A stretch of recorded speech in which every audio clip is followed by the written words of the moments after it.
Halo semua, kali ini kita akan belajar bersama mengenai algoritma Banker. Sebelum itu, kita harus tahu terlebih dahulu apa itu deadlock.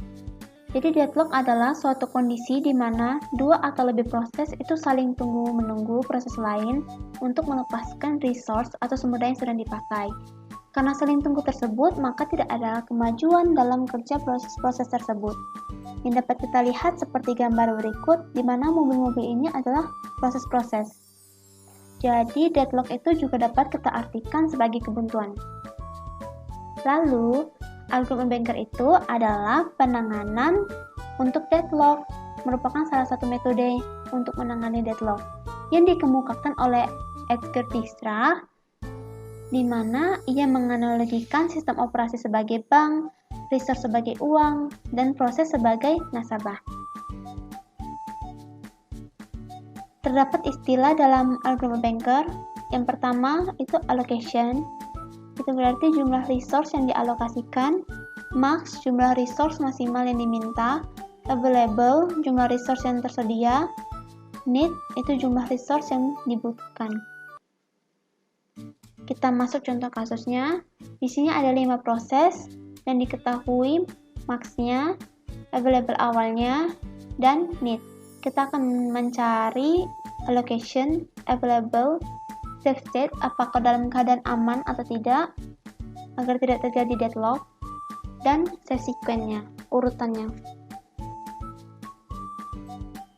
Untuk mencari allocation, itu rumusnya max dikurang need. Jadi ini max untuk P1, 5 dikurang 0, 5, 7 dikurang 2, 5, 7 dikurang 1, 6, 9 dikurang 0, 9. Untuk P2, 6 dikurang 2, 4, 8 dikurang 2, 6, 4 dikurang 1, 3, 6 dikurang 3, 3.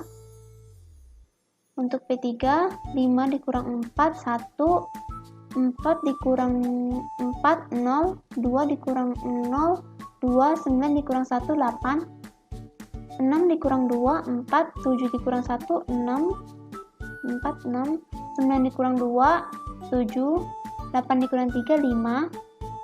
Untuk P5-nya, 9 dikurang 5, 4, 7 dikurang 3, 4, 5 dikurang 5, 0, 3 dikurang 2, 1. Nah, selanjutnya kita akan mencari available, safe state-nya, sekaligus safe sequence-nya. Untuk mengetahui apakah safe state atau tidak, itu kita lihat dari need, itu harus lebih kecil sama dengan available. Nah, kita lihat untuk P1, need-nya 0 itu lebih kecil sama dengan 2, 2 itu lebih kecil sama dengan 2, 1 itu lebih kecil sama dengan 1, 0 lebih kecil sama dengan 0. Berarti ini safe state. Jika safe state, maka kita dapat ke selanjutnya, yaitu available. Available ini di sini sama dengan available sebelumnya ditambah allocation. Jadi kita lihat available 2 ditambah 5, 7, 2 ditambah 5, 7, 1 ditambah 6, 7, 0 ditambah 9, 9. Nah, karena P1 ini safe state, maka urutan yang pertama itu P1. Lalu bagaimana jika ternyata P1 ini seandainya ada satu aja, misalnya di sumber daya B, itu ternyata 3. 3 kan lebih besar dari 2, berarti tidak memenuhi kan? Jika tidak safe state, maka kita lanjut ke proses selanjutnya. Lalu akan kita kembali lagi ke proses 1. Untuk P2-nya, kita lihat apakah safe state atau tidak. 2 itu lebih kecil dari 7, 2 lebih kecil dari 7, 1 lebih kecil dari 7, 3 lebih kecil dari 9. Maka safe state. Jika safe state, maka kita hitung available-nya. Available ditambah allocation. 7 ditambah 4, 11, 7 ditambah 6, 13, 7 ditambah 3, 10, 9 ditambah 3, 12. Nah, karena P2 ini safe state, kita masukkan ke dalam urutannya. Jadi habis P1 itu P2. Selanjutnya kita ke P3, apakah safe state? 4 lebih kecil dari 11, safe state. 4 lebih kecil dari 13, 0 lebih kecil dari 10, 1 lebih kecil dari 12. Berarti untuk P3 ini keadaannya safe state, keadaan aman. Maka kita dapat hitung available-nya, yaitu available ditambah allocation. 11 ditambah 1, 12, 13 ditambah 0, 13 ditambah 0, 13, 10 ditambah 2, 12, 12 ditambah 8, itu 20. Nah, karena P3 ini safe state, maka kita masukkan ke dalam urutan selanjutnya. Lalu kita masuk ke P4, kita bandingkan terlebih dahulu. 2 lebih kecil dari 12, 1 lebih kecil dari 13, 2 juga lebih kecil dari 12, 3 lebih kecil dari 20.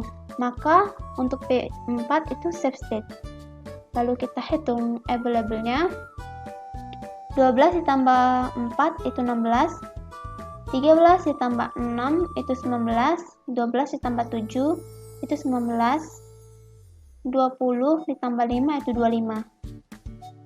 Nah, karena P4 ini safe state, maka kita masukkan ke dalam urutannya. Lalu kita cek apakah P5 safe state atau tidak. 5 lebih kecil dari 16, benar. 3 lebih kecil dari 19, benar. 5 lebih kecil dari 19, 2 lebih kecil dari 25.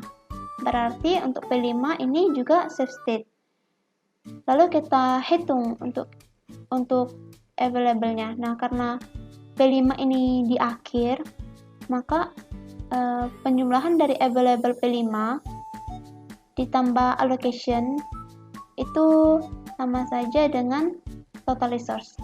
Jadi 4 ditambah 16 itu 20, 4 ditambah 19 itu 23, 19 ditambah 0, 19, 25 ditambah 1, 26. Karena P5 safe state memenuhi ketentuannya, maka dimasukkan ke dalam safe sequence. Jadi, safe sequence yang kita dapati yaitu P1, P2, P3, P4, dan P5.